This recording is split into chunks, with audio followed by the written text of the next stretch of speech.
Howdy folks, I'm Small Scabious, sweetly swirling through soft summer sunbeams. I'm Amber. And here are more soft summer sunbeams for us to just swirl through.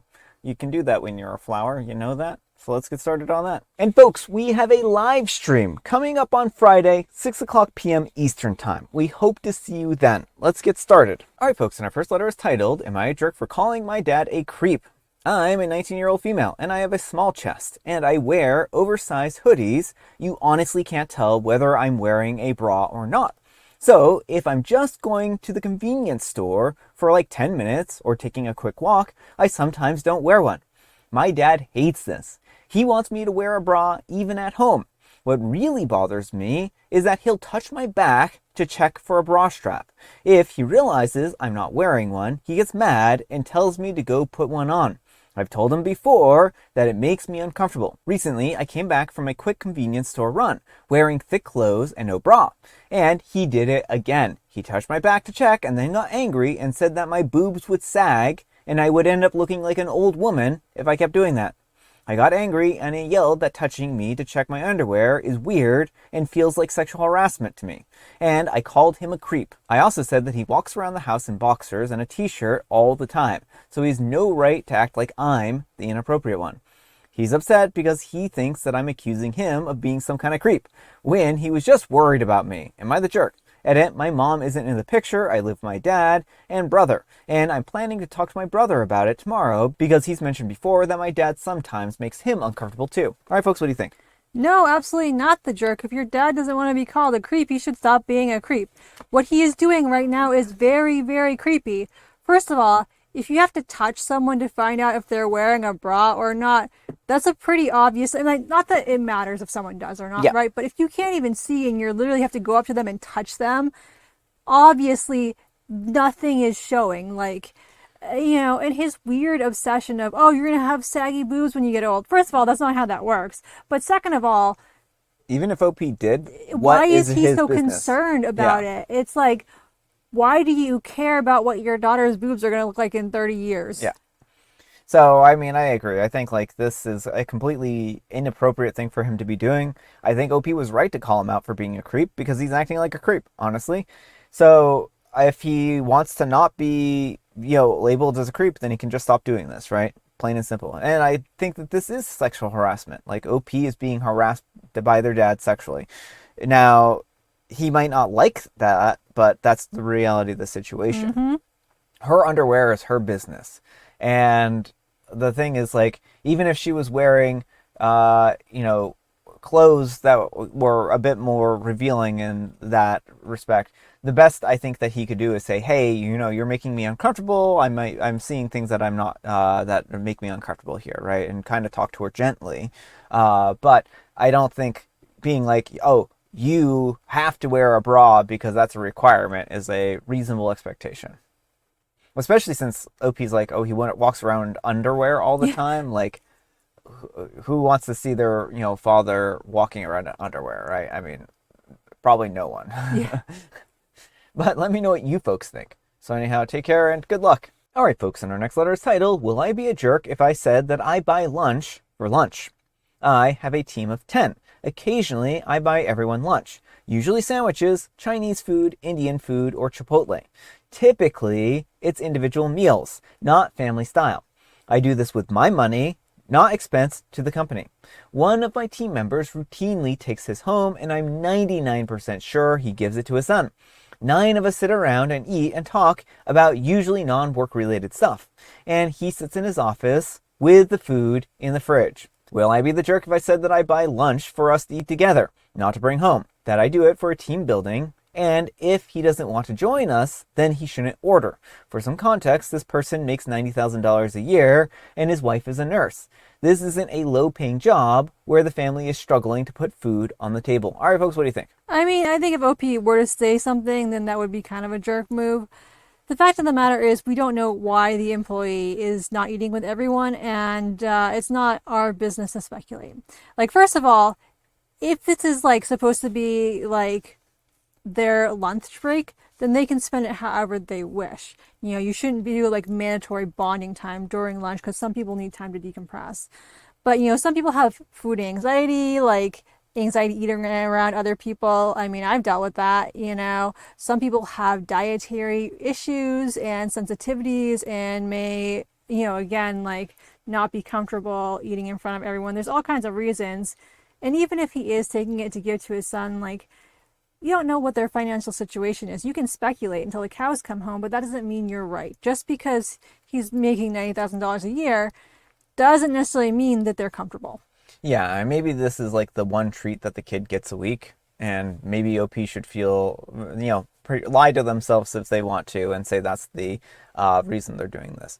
If OP, the thing is, like, OP doesn't know their financial situation, like Amber was saying, or any other details about their life, it sounds like. And maybe they do. Maybe they have more information than what we realize.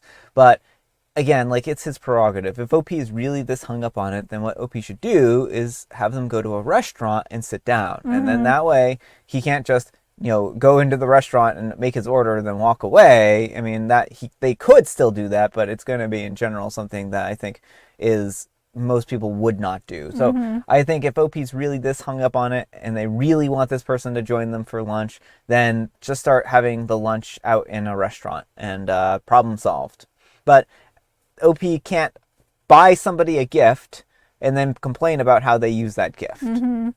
It's his gift. He can use it how he wants, and he doesn't need OP's permission. Once you've given it away, you've given it away. But let me know what you folks think. So anyhow, take care and good luck. And Organic Quiet 5120 says, I have a small size staff and I take them individually for birthdays, like on my dime. We don't get paid a ton of money, but I'm very comfortable from outside income. I've had staff who's declined to participate and I'll give them a gift card. Some people have anxiety about eating around people. One guy is like, I like my lunchtime. My point is that you shouldn't say anything. I understand your disappointment that they're not participating, but you should look at it as a gift and let it go. And Johnny Low 5 says, I just need to say that you sound like an awesome boss. I'm quite introverted, and if we weren't already friendly, it would actually make me feel pressure to be a good companion, and the fact that you let people decline without pressing or asking a reason makes you an even better boss. There have been times where that once a year, a meal would occupy my thoughts for weeks. I know that's ridiculous, but it's how my brain is. I hope your employees appreciate you, not for a lunch, but because it's indicative of a level of appreciation I've seldom had from a boss, or the company for that matter. Have a great weekend. And Lieb Lefa Levery says, you're making a lot of assumptions that could lead you to uncomfortable places. $90,000 is a lot, but that doesn't mean you know the whole financial picture. If you confronted him about this, then it could lead you into a bad place, assuming you know these motivations. It could backfire badly and make you look like a real jerk to the whole group. You're silly to pay for meals out of your own pocket, and this is why. Now you're mad that one of your employees doesn't want to partake in a forced family fun. All right, folks, and our next letter is titled, Am I a Jerk for Calling Out My Roommates for Hiding Dirty Dishes That I Own in Their Rooms? Am I the jerk for calling out my roommates for keeping dirty dishes on the floor in their rooms? For weeks, we have all complained and joked that there was only one fork in the house. For some context, we have run out of forks before in our 3-person, 2 years of living here. And I went out and I bought a huge bag of forks because no one else would. Well, ladies and gentlemen, we're back to one fork again.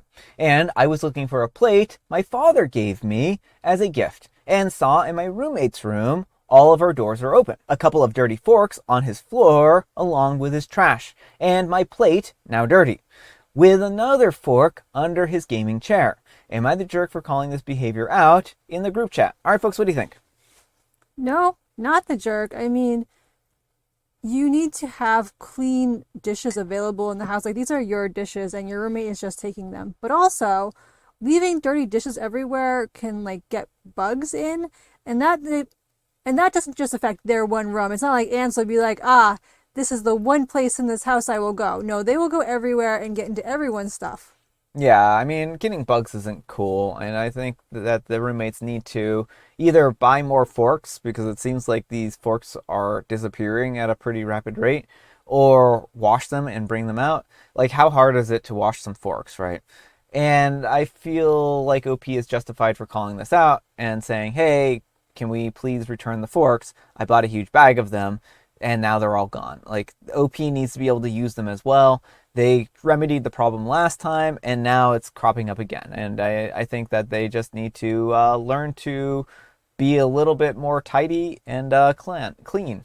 But let me know what you folks think. So anyhow, take care and good luck. All right, folks, and our next letter is titled, Am I the Jerk for Turning Off My Work Phone During Vacation Even Though I Know My Team Might Need Some Help? I recently took my first real vacation in almost 2 years. Nothing fancy, just a week away where I promised myself that I wouldn't spend the whole time checking emails and messages. A few days before I left, one of the projects that I normally help with hit a couple of unexpected issues. Everything was documented and handed over before I went, but I knew there was a decent chance that someone might have a question while I was gone. Well, on the first day of the trip, I got a few messages asking where certain files were and how some processes worked. I answered those, then more messages came, then a call, and then another call. None of it was an emergency, just people wanting quick answers because I was the person most familiar with the project. Well, by the second evening, I got frustrated and I turned off my work phone completely. Not silent mode, off. Well, when I came back a week later, the project was fine. Nothing catastrophic happened. But apparently several people were annoyed because they couldn't reach me and had to spend extra time figuring things out themselves. One coworker said that I was irresponsible because I knew there would probably be questions and I could have checked my messages once or twice a day. My argument is that I'm officially on vacation. I shouldn't be expected to remain available. If the project genuinely couldn't function without me for 7 days, that's a bigger organizational problem. Their argument is that I knew that I was leaving during a massive period and that I could have made things easier with minimal effort. Now I'm wondering if I was being unreasonable by completely disconnecting instead of staying partially available. Am I the jerk? All right, folks, what do you think? No, not the jerk. That's what vacations are for, is to unplug. Before we had like cell phones and everyone being able to be connected everywhere, jobs had to end when you went home. Obviously there have always been some exceptions, but for the most part, people got to go home and that was the end of it. And like OP was saying, if the job cannot function without OP for a week, that's a big problem. Yeah, I mean, I think that would be nice if we could kind of go back to a time when people were not expected to be on call every minute of the day. There were always people who were on call, right? And you could get called back at home, right? They would have an emergency contact number if you were home for the evening, and they would say, oh, hey, we got this deadline, we gotta get you back in here, type of thing, right? But it wasn't the same kind of incessant, oh, there's a Teams message waiting for you on your phone now, or there's another email, or there's another thing, right? Because of the way digital communications work, people are kind of expected to be on call even when they're not really on call. And as for OP and their vacation, no, I mean, if OP literally knew that they were, that things were not going to be fine, and they were then if they couldn't be spared for the vacation, then the boss should have denied them the vacation and said, we actually are going to have you stay on board because of an emergency situation, right? And then not this whole nonsense where people are expecting OP to be on call during the time when they're off. Do they want to be called when they're on vacation? If they do, then maybe that's a deeper issue, right? But I'm pretty sure most people, when they're on vacation, want to be on vacation and don't want to really think about work. So, yeah, no, OP was enjoying their vacation in the way it's supposed to be enjoyed, disconnected. But let me know what you folks think. So anyhow, take care and good luck. All right, folks, and our next letter is titled, Am I the Jerk for Wearing My Dress Uniform to My Friend's Wedding? Am I the jerk for wearing my dress uniform to my friend's wedding? Alright, so I'm a 23-year-old female and I got invited to my friend's wedding, just as a guest, not anything special. My friend didn't have any kind of dress code or anything listed. Normally, I would have gone in a dress, but he was wearing his dress uniform. And there were others who did this as well, but I was the only woman there in uniform.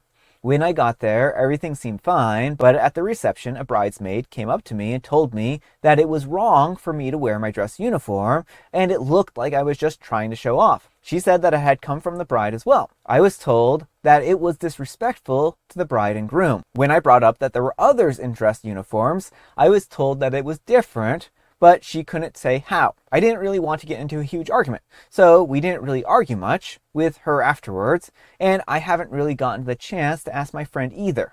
But am I the jerk for the situation? All right, folks, what do you think? No, not the jerk. If men in uniforms isn't an issue, then a woman in uniform shouldn't be either. I mean, I think that's about the size of it here, right?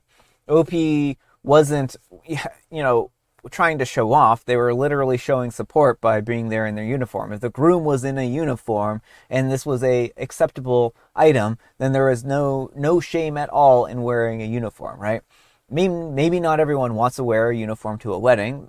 Some people do, but if there's a prescribed dress code and you're allowed to, then that's fine, right? But if she, again, like if the bride had said no dress uniforms or anything like that and the invitation, then that would have been one thing, but that should be applied equally to everyone who's there, right?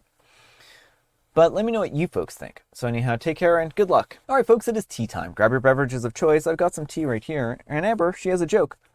How do you weigh a fish?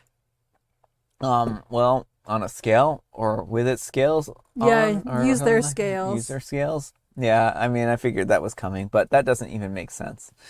I mean, it does, but it doesn't. Right? Yeah. And I have the special guest tea, some Earl Grey White today, so 2 for 1 deal again. And folks, today is a very special day. It's Missing Fork Day, so make sure to go hunt down all of those missing forks in your house and bring them back to the kitchen. All right, folks, that's all the time we have for today. Thank you so much for watching.